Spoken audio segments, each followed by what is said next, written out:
pièce de résistance, the main event tonight. I'd like to introduce somebody who, that old historic phrase, needs no introduction, etc. Well known in this community, of course, is Leo Lax, who is our Executive Managing Director for LSpark, which I know most of you already know about. And he's going to give us a good overview of where we've been for the last 5 years and where we're going. Leo? Thank you very much, Michael. Well, good evening, everybody. My name is Leo Lax, and I am part of the team at LSpark that some of you already know and some of you have been part of. Thank you for being here and giving me an opportunity to tell you a little bit about what we are doing, why we've done it, where we are, and where we're going. About 5 years ago, we received a very, very interesting email, which we were waiting for a long time. Pat White and I have submitted an application to IRAP, who many of you know, with a view of applying for funding for a new organization that we were going to start that had a particular mission in its life. Our dream was to create a facility, a capability for early stage companies to stay right here in Ottawa, in Canada, and get to grow their businesses without having to reach outside. This came from a preliminary discussion that I had with many, many entrepreneurs before who were telling me that in order to grow their businesses, they had to go down to California, join Y Combinator, or go down to Texas or Boulder and join the Techstar Combinator, Techstar Accelerator, because that was the best way to grow their businesses. And I felt that that was a ridiculous way. Surely we have the ability, we have the know-how, we have the capability, and more importantly, we have the mentors here, right here in our own community that can help these companies. So we applied, and it was really amazing to hear that we received a notice from IRAP who said that our application was accepted. So yes, that was, believe it or not, 5 years ago. Our dream was to see whether we can create a made in Canada for Canadians capability to grow our businesses right here, to build our next unicorns, to give our own companies the ability to dream big and feel confident and secure that there is a way in actually making that dream come true right here, right from here. I'll tell you a little bit more of how we got there, how much we've done, how much we've been succeeded, and where we have failed. We started with about 2 companies about 5 years ago, and 5 years hence, we are now over 50 companies that have gone through our program. We've gone through a few thousand companies. Our process is to pick the best of the best potential entrepreneurs, the best of the best potential ideas, and bring them in front of a set of mentors who have been there, who've done that, who are experienced, and who can show these companies the shortcuts they need to take in order to accelerate their business going forward. Out of those multiple hundreds and thousands of companies that we have interviewed over our 5 years, we selected about 150 to pitch over the 5 years to a selection committee. The selection committee was made up of local entrepreneurs, our mentors, senior executives from the SaaS companies, because we are catering particularly to software as a service companies, and to the investors in that community who were in Canada. And we said to them, let us know if you think these companies have the potential over a very short period of time, 6 to 9 months, to grow their revenue tenfold and therefore become the next unicorn in 5 to 7 years hence. Through our 5 years, we've actually mentored 47 companies. We've had 5 acceleration sessions, 3 incubation sessions, and 1 corporate acceleration session over our period. This is okay. We have not solved the 10,000 company problem. We have not talked to 1 million entrepreneurs, because our view was, can we become that mechanism by which the few who truly can become the best will actually be able to achieve that through our injection of a DNA, if you will, of those who have been there before, who've done this before, and have a way to show them where not to make the mistakes that everybody else would eventually make anyway. So how did we do? We are very data-driven in a sense. So about 10% of the companies have not made it. They are no longer with us. The entrepreneurs and then employees of those companies are now working elsewhere, doing other things, joined other companies. They are no longer with us. About 45% of the companies are what I would call treading water. They are not enormously successful. They are not failing either. They are just keep on trucking, and maybe with some additional help, support, some luck, some hard work, they will be able to become one of the successful companies in the future, or they may not, in which case they will fail and they will stop and they'll get on to do other things. And about 45% of them, which is the rest of our companies, have actually accelerated and are growing revenues. And through that growth of revenue, they have attracted additional investment and are now on their way to succeed. During the stay that they were with us over the past 5 years, these companies have raised over $30 million in aggregate for them, and they are on their way to go ahead. And about two of these, and actually 2 or 3 of these companies are now on their way to becoming the first step to the major unicorns. And I would say to you that for us right now, we believe that the companies that have gone past the first serious investment from an institutional investor and are about to receive their funds from the next stage of investors are the ones who are likely to become the next unicorn. But please remember that there is probably a 50 to 60% failure rate at each stage of these investments. So if you look at it and you assume a unicorn probably takes investments about 5 or 6 times, you can look at 2 to the 5 and know how many companies succeed from every one of the companies that enters the pipeline and how many actually exit. However, the key is that we have learned certain things through this process. And in fact, what we have done is we have figured out, if you will, ways in which we can increase the likelihood of success.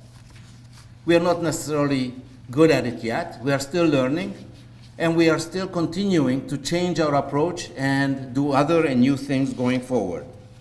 Now, one of the things that are contributing to the success of every one of these companies is you. It's the ecosystem. These companies do not live in a vacuum. They do not live in an environment that does not exist, that does not create and necessitate your support, your commitment, and your capabilities to add to their success. To make that happen, we have to create a mechanism by which we can do 2 things, I would say. One is celebrate the successes and learn from them, and also recognize our failures and learn from those. And those are the things we do. We've had over 3,000 attendees to our signature events over the 5 years. We have an event called the SaaS Roadshow, where we visit companies all across Canada to tell them what LSpark is doing and working towards recruiting companies to come to join us and figure out if they are going to be the next unicorn.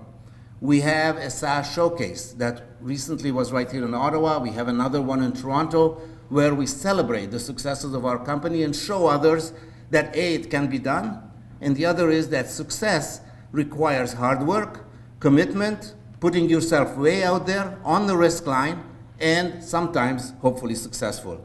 We've also started SaaS North, which is a conference where we are not only providing the capability for people to network, but more importantly, we have chosen SaaS North to be an area where you can come to learn, to figure out from those companies that have succeeded, why they have succeeded, or from those entrepreneurs that have failed, why they have failed, so that you can learn from that and do it better next time. With Terry's help, we started Cottage Pitch Fest, which you may know is a mechanism by which we have our companies engage with select number of investors on a one-on-one basis in a truly, if you will, Canadian environment. What's more Canadian than having a cottage outing and having an ability to network with investors in that environment? And of course, on a monthly basis, we have our community co-working environment, where we invite the community as a whole to join us. We normally have a theme. We normally have some people who have some knowledge and background in that area, and we share our facilities so that people can come, join, and learn from each other and actually get to become more knowledgeable about what we are doing right here in our community. But we will not stop yet there. We think there is more to be done. And in fact, we haven't yet started. We have experienced some successes, as I mentioned. A number of our companies are on our way to become the next unicorns, and hopefully in the next little while you'll hear about them. But we have also learned that there are certain things that we've done poorly.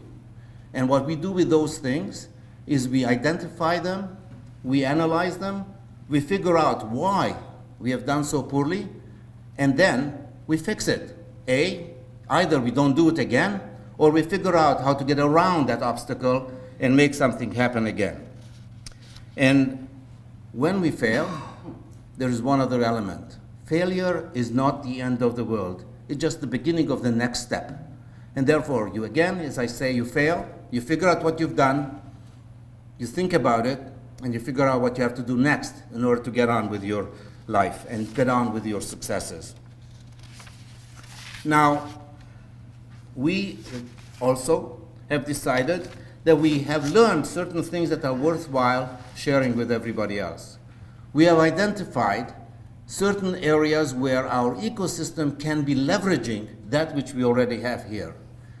As you probably know, Canada, Ottawa, has a number of the largest global companies in the world in the tech industry. So, totally by happenstance, I would say, something a little bit by luck and also by fact of people meeting others, we met with the team at QNX, BlackBerry QNX, John Wall and Grant, and we said, look, you have a platform, a technical platform that's serving 60 million cars a year in their software. They have 45 or 50% of the existing cars in the world today running on a QNX software. It is a platform that is amazing to take advantage of.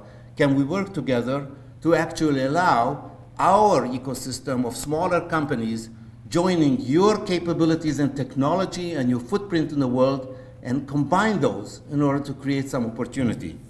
And as you probably we started the BlackBerry LSpark Accelerator, which it is the first, and in my view right now, the best, since we are the only one, Canadian autonomous vehicle accelerator in Canada.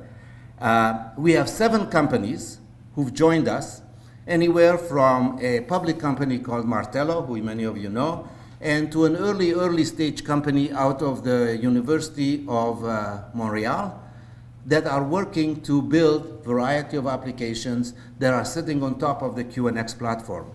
They are ranging from applications that help the advanced driver assistance systems work better by providing LiDAR capabilities that currently have not been done in the past, applications that enable the alerting capability when an emergency vehicle comes behind you and you've got your music blasting on and you don't know it's coming, and these would be applications that will alert the driver that this is happening, and so on. We also have some cybersecurity applications that are so enormously important for the autonomous vehicle market, because the last thing you want is to get hacked when you're sitting as a passenger on an autonomous vehicle running by some software somewhere.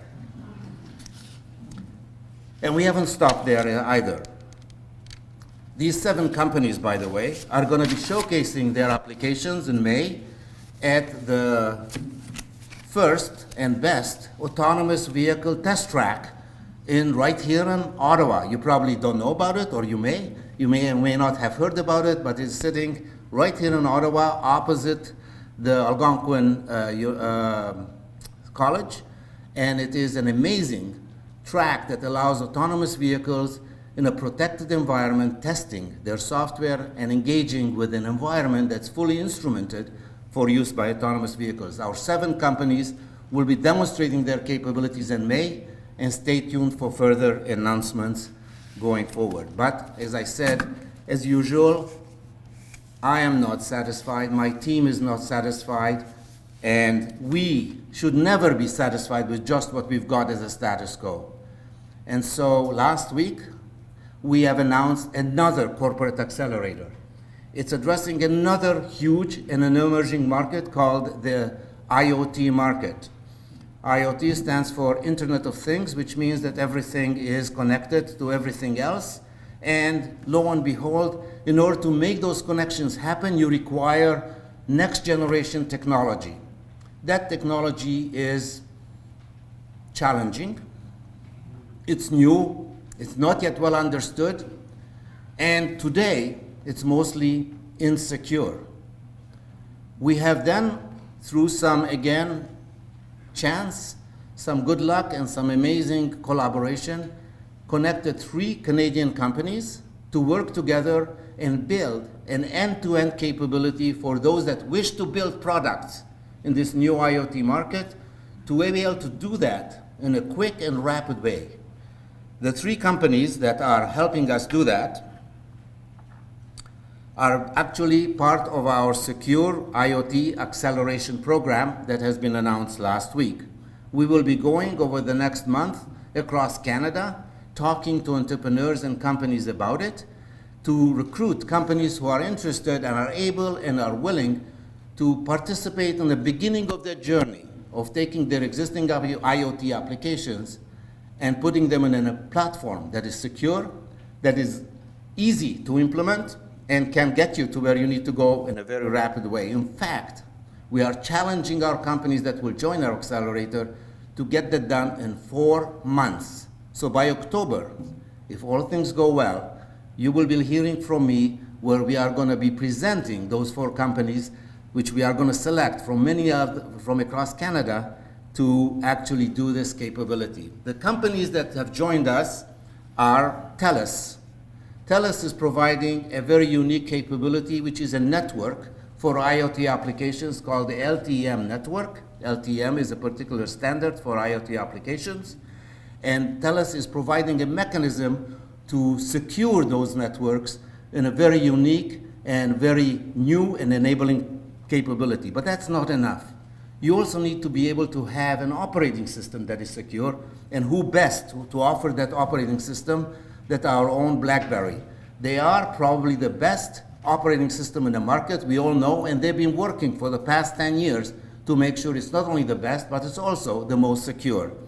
And then together to join that, one of the unique applications for IoT applications is the ability to allow these applications to message each other in order to actually be able to connect and be useful to you. I'll give you the example of why that is so important. An IoT application, which let's assume is the doorbell, is being manufactured somewhere, maybe in China, and is being sold right here in Ottawa. What you want to do and what's going to be done is when you turn it on, it will talk to the network and say, hey, I am here and I'm looking for my owner. I'm looking for the person, company, or entity that is going to tell me who I am, what I'm doing, and I will want to make sure that nobody else has access to me. This system that we have is a platform that allows that IoT distant device talk to the network, establish a secure capability through the network, route itself to your own application that happens to maybe on your own iPhone, where the application is going to seek it out. They establish a very unique and specific capability that says, hey, I am here, and yes, you are the guy who bought it, therefore I belong to you, and because of that, I will establish a mechanism, but only you, and only you, can talk to me, can configure me, or you can deny access to me to anybody else but you. And that messaging to make that happen happens to be from Solace, which is again our own company right here that has an event-driven messaging capability that's unique and absolutely amazingly capable. and it's nothing like that currently in the world. By putting these three companies together to work together, they've created a new platform that is providing a dev kit for any IoT manufacturer who's interested to do that. And we are going to take 4 companies that we're selecting across Canada, Canadian companies, so that we have a product that has been developed in Canada for the Canadians and by Canadians, and that capability is going to be an industry-leading capability and allow that IoT company to sell its product worldwide, which is part of what this ecosystem is going to deliver. Our applications are open right now. You can go to our website and apply, and we will select all of those applications, and from the applications that we're going to get there, we are going to go through the normal process. We're going to wean down the applications to the ones that we believe are most likely to succeed in the 4 months period they're going to be working on this. We are going to then take probably on the order of 10 to 12 and no more of those applicants, and going to work with them over a period of 1 month to validate that what they hope to do and could do actually is going to get done. We are going to then have them present their ideas of what they're going to get done to a selection committee, and out of those we'll select 4 companies who are going to be the players who are going to actually implement a demonstration of capability or a product that hopefully is going to be the first step for them to reach this segment market and to be the first ones in the market with this capability for a secure IoT implementation going forward. So that's kind of where we are going right now. We are very busy. We're working very hard because we think that that's the only way to make sure that our own economy is going to be able to grow. Our own innovation capabilities are going to be able to succeed, and we can compete with the market, and we can compete with the others. By the way, we are not the only ones who are trying to achieve this objective with the IoT environments. This is probably one of the hottest segments of the tech market today.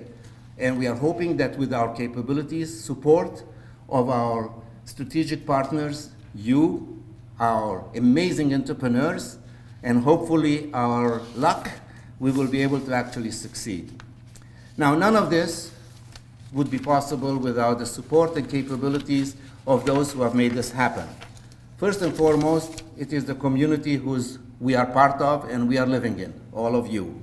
Secondarily, the Canadian government has been very generous by providing some funding to us to allow us to make sure that when we offer our support, it's going to be done in a secure and capable fashion, and it's going to be able to actually create the opportunities that we are building on. And lastly, we could not have been here or done this without the support of Wesley Clover. And Terry, thank you for believing. Without you, we wouldn't be here today. Thank you. Thank you, everybody.